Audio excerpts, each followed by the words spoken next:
and the purpose of this video is to talk more about the things I've been posting online about love, relationships, and marriage.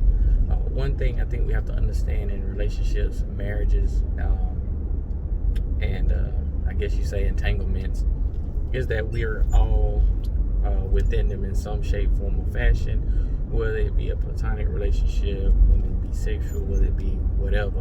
And if you're with someone and that person shows you that they love you, then they can make you the happiest person on earth. If that person doesn't have the time to show you any love, doesn't have the time to pick up the phone, shoot you a text, shoot you a call or anything, then that person really doesn't want you in their life.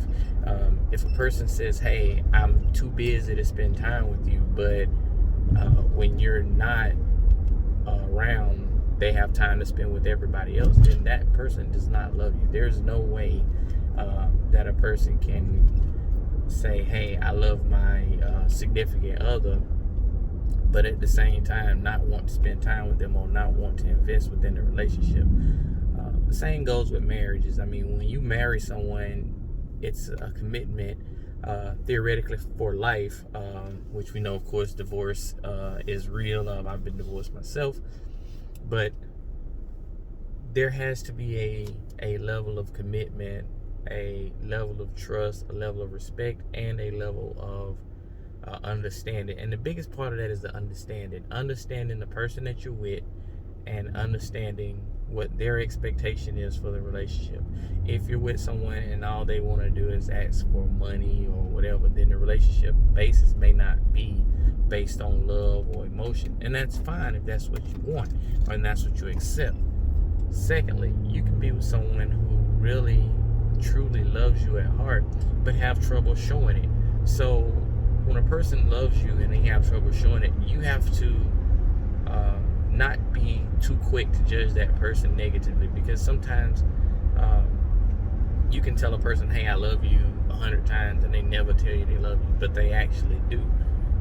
That may be a shortcoming of theirs in that they've been hurt before, or they feel as though that, they shouldn't have to tell you that they love you. But I mean, in any relationship, expression of emotions is very important, because if you don't express emotions, you won't know. So take a moment to think about a few things. One, is the person that you're waking up to every day the person that you want to spend the rest of your life with?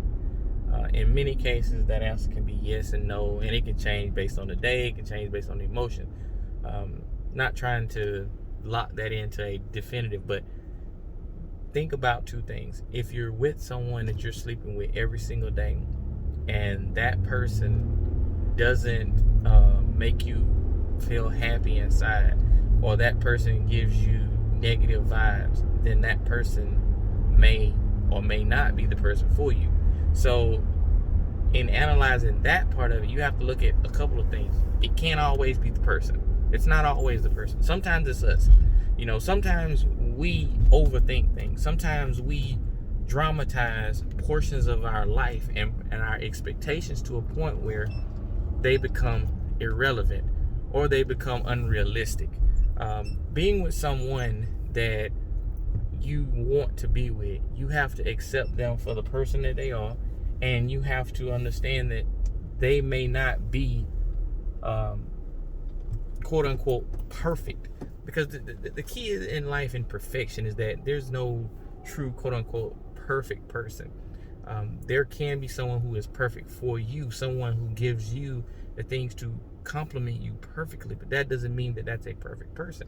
That means that person's perfect for you. That means that your relationship can be perfect at times. Any healthy relationship, you're gonna have your ups, your downs.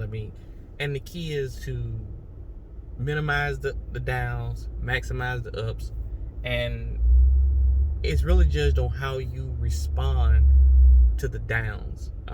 When your partner's being less communicative, what do? Do you automatically assume there's another guy? Do you or a girl or whatever, or do you try to figure out, hey, did I do something wrong? And sometimes asking the question, hey, are you upset with me? It helps.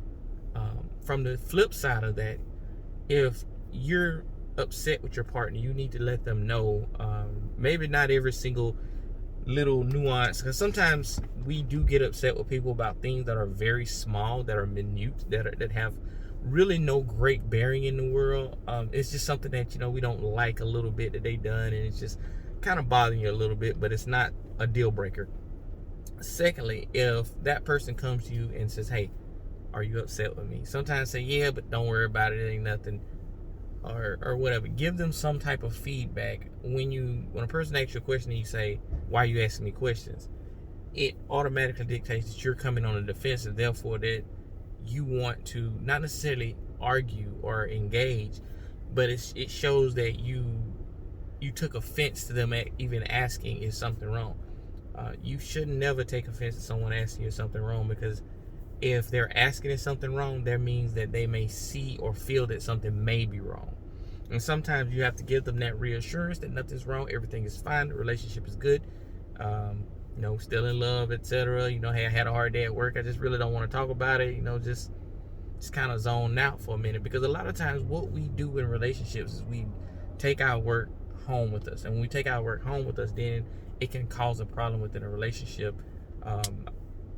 Me personally, I look to be married again, and I want to make sure that the person that I'm marrying wants to be with me and I want to be with them, and we can both love each other in a way that benefits us both in more than one way.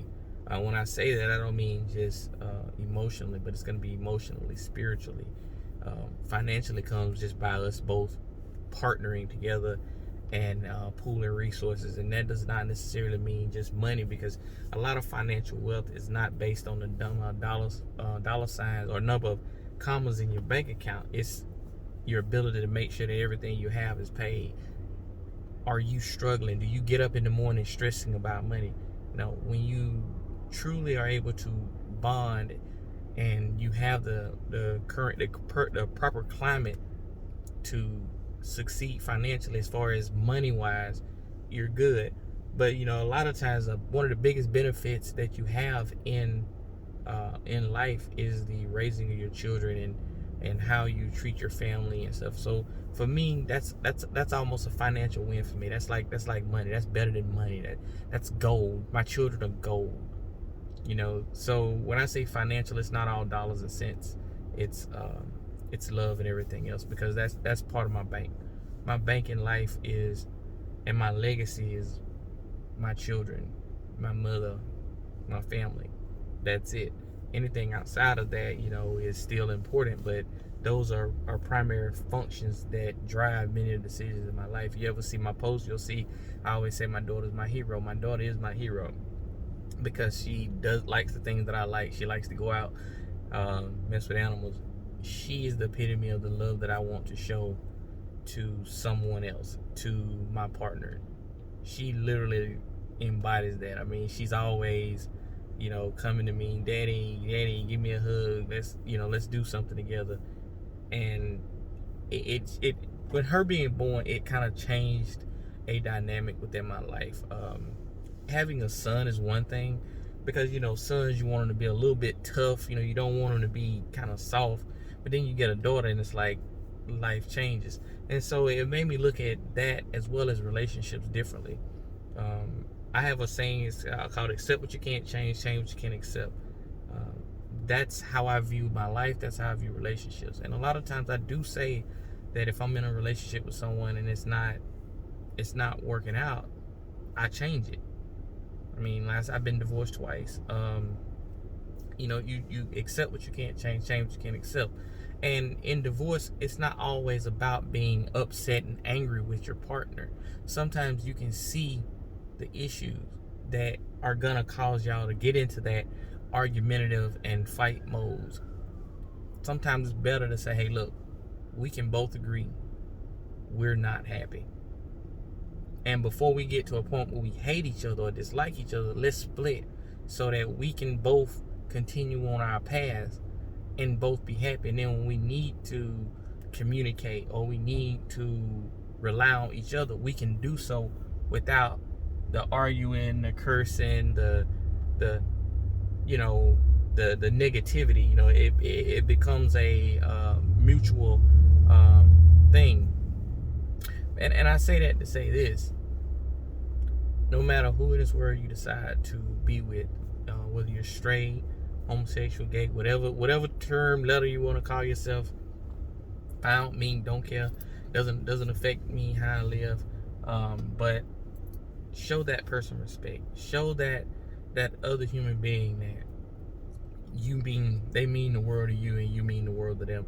Because at the end of the day, sometimes people give what they receive. So if a person's not taking the time to say, hey baby, I love you, or hey, what are you doing today, or how are you feeling today, then it's almost impossible for you to expect for it to be expected to be reciprocal. Meaning that sometimes, you can wake up in the morning and say, you know what, hey babe, I love you, I gotta go to work. Or you can be at work and they give you a call, and sometimes you can miss that call. Sometimes you can have your phone in your pocket and miss. On both sides of that, one, if you're working,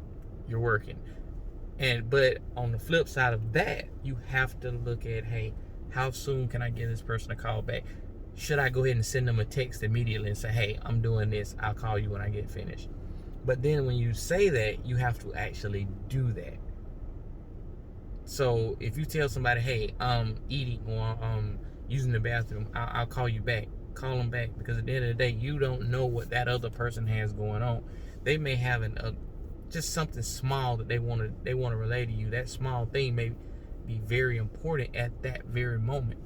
That very moment can change the way that person feels about you for the rest of the day, the rest of the week, the rest of the month. Because they feel like, hey, my issues aren't important, but if you got an issue, I answer the phone. So it goes both ways. So if you're out with your partner today, show them love. Show individuals love, no matter who they are. With our current political climate, we need to show more love to each other, because at the end of the day, life ain't politics. Honestly, it's not. Life is people, and we have to treat each other with respect and love. So that's all I have to say. If you're in a relationship, go tell that person you're in a relationship with you love them, and have a great day.